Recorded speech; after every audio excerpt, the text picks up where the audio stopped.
Assalamualaikum warahmatullahi wabarakatuh. Selamat pagi, salam sejahtera untuk kita semua.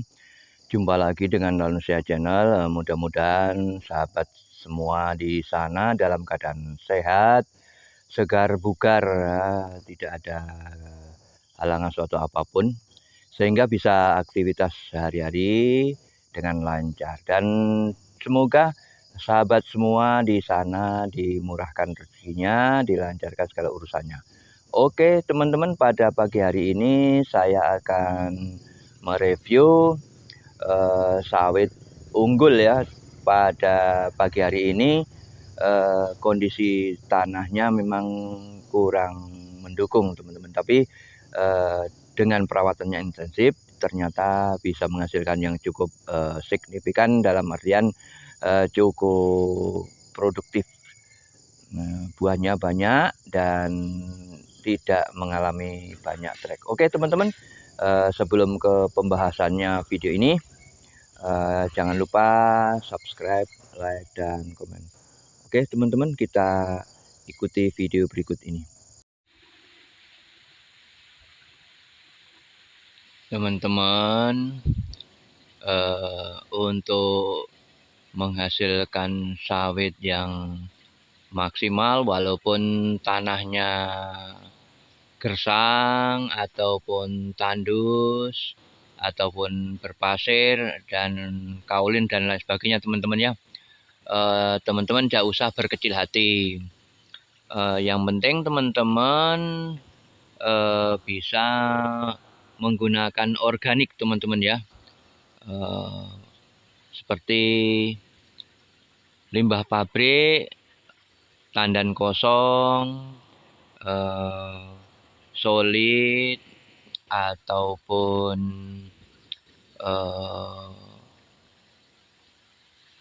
abu pabrik teman-teman ya, bisa digunakan. Salah satunya cara untuk membuat tanah yang gersang itu menjadi subur teman-teman ya. Jadi itu ya. Jadi kemudian apabila teman-teman di sana tidak ada pabrik ataupun jauh dari pabrik, adanya kompos ataupun pupuk kandang, baik kotoran sapi, kotoran kambing ataupun kotoran ayam, itu teman-teman bisa gunakan. Tapi teman-teman bisa membuat kompos secara sendiri teman-teman ya. Itu salah satu untuk istilahnya agar tanah yang tandus ataupun yang gersang, baik berpasir, kaulin maupun tanaman yang kering teman-teman ya, itu bisa digunakan seperti itu. Jadi untuk menanggulangi hal-hal yang kurang mendukung ya untuk produktivitas kelapa sawit. Oke teman-teman. Teman-teman, apabila teman-teman buka kebun kelapa sawit di lahan tandus teman-teman ya, seperti tanah berpasir, tanah kaulin, teman-teman nggak usah bersedih ya, ataupun berkecil hati ataupun putus asa. Teman-teman bisa tetap tanami dengan cara memberikan tambahan pupuk organik teman-teman ya, seperti limbah pabrik, tangkos, abu pabrik, ataupun solid ya teman-teman ya, untuk meregenerasi tanah itu ya.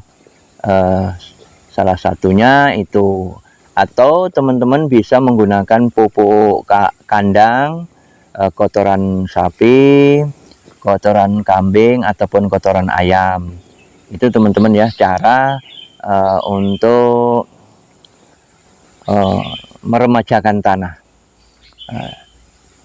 Kalau teman-teman hanya menggunakan pupuk kimia itu kurang efektif teman-teman ya. Tapi itu limbah pabrik itu termasuk pupuk-pupuk organik ya, itu hanya untuk meremajakan tanah. Jadi tetap masih menggunakan pupuk pabrik teman-teman ya. Nah, jadi itu teman-teman ya, kalau memang seandainya teman-teman ternyata yang dibuka ataupun yang ditanami kelapa sawit itu tanahnya berpasir ataupun kaulin, pokoknya tanah tandus lah ya teman-teman ya. Itu caranya seperti itu. Nah, beda ini teman-teman, kalau yang seperti ini kan tanahnya mineral. Nah ini tidak terlalu teman-teman ya untuk menggunakan pupuk organik. Jadi pupuk kimia saja pun masih bisa teman-teman kalau tanah yang seperti ini. Nah ini teman-teman ya. Jadi pokoknya intinya kalau untuk rekomendasi pabrik, rekomendasi perkebunan itu memang satu, tanahnya subur ataupun tanah mineral ya. Kemudian yang kedua, varietasnya unggul ya. Apa saja teman-teman, banyak pilihan. Kemudian pengelolaan gulma jangan sampai semak. Kemudian pemberian pupuk yang tepat sesuai dengan yang diminta oleh tanaman teman-teman ya. Jadi teman-teman kalau mau pupuk itu nengok daunnya, batangnya, daunnya, buahnya bagaimana. Seandainya teman-teman mempunyai kebun beda dengan yang lain teman-teman ya. Pokoknya intinya memberikan pupuk itu ditengok dari kondisi daun ya. Jadi daun yang gimana, pupuknya apa dan sebagainya, teman-teman sudah mengerti ya. Itu jadi pemberian pupuk yang tepat, kemudian dosisnya juga yang tepat, dan waktu aplikasinya juga tepat teman-teman ya. Diantaranya jangan musim kemarau dan juga jangan terlalu tinggi curah hujannya ya teman-teman ya. Jadi itu akan menghasilkan yang maksimal. Gitu. Jadi itu teman-teman ya, salah satunya. Jadi sekali lagi saya ulangi, apabila teman-teman adanya lahannya itu berpasir ataupun kaulin ataupun tanah tandus ya, teman-teman tetap bisa menanami kelapa sawit dengan cara diremajakan tanahnya itu ya. Itu istilahnya diremajakan tanahnya dengan cara pemberian.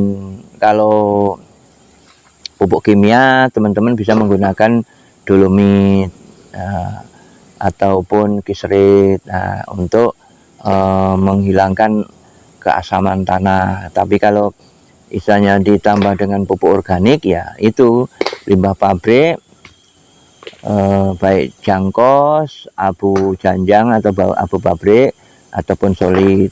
Atau bisa juga teman-teman menggunakan pupuk kandang, atau baik kotoran ayam ataupun kotoran sapi ataupun kotoran kambing ya teman-teman ya. Kemudian teman-teman bisa menggunakan ataupun membuat kompos. Nah, itu salah satu cara untuk meremajakan tanah. Kemudian kalau untuk memacu ya, untuk memacu agar buahnya banyak, teman-teman yang perbanyaklah pupuk SP36 ataupun fosfat teman-teman ya, fosfat dan juga KCl. Setahun sekali tetap teman-teman pupuk borat. Jadi kalau teman-teman istilahnya kurang paham untuk mengatur pupuk tunggal, menggunakan pupuk majemuk teman-teman ya, NPK dengan kandungan 13, 6, 27, 4 plus 0,65 B itu sudah bermacam-macam unsur teman-teman, baik unsur mikro maupun makro ya. Kalau makro nitrogen, fosfat, kalium. Jadi kalau untuk unsur mikronya teman-teman diantara seperti borat, yaitu boron itu adalah unsur mikro. Jadi teman-teman harus bisa cermat ya teman-teman menggunakan pupuk. Oke teman-teman, saya kira itu yang bisa saya sampaikan. Lebih kurangnya saya mohon maaf yang sebesar-besarnya. Selamat pagi, selamat berpisah, berjumpa kembali di video-video berikutnya. Assalamualaikum warahmatullahi wabarakatuh.